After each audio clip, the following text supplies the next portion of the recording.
ओशो कहते थे कि भारत का आदमी बुढ़ा ही पैदा होता है, क्योंकि भारत के जवान आदमी की थिंकिंग भी उसके 80 साल के दादा से मैच करती है।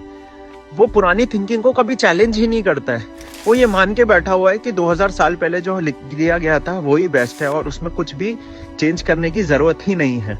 और जब चेंज करने की जरूरत ही नहीं है तो कुछ बदलाव भी नहीं आता। इसलिए वो आज भी कास्ट में मान रहा है, वो दहेज प्रथा चल रही है, औरतों पे अत्याचार चल रहे हैं, पर अब तो पुरुषों पे भी होने लगे हैं, क्योंकि हम पैट्रियार्की को चैलेंज ही नहीं कर रहे हैं।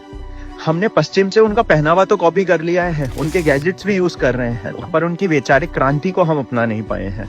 हमें ये पढ़ना पड़ेगा कि पश्चिम में भी यही सेम बुराइयां थी। उधर भी औरतों के ऊपर बहुत अत्याचार हो रहे थे, विच हंटिंग हो रही थी, खाने की, पहनने की, सबकी किल्लत थी, वेदर एक्सट्रीम था।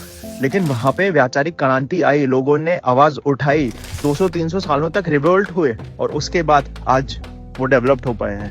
वहीं हम अभी भी वही मान के बैठे हुए हैं कि नहीं नहीं यार, हमारे दादाजी सही थे। अगर आइंस्टाइन भी ये बोल देता कि नहीं यार, न्यूटन तो सारी चीजें सही करके गए, तो वो तो कुछ करते ही नहीं ना।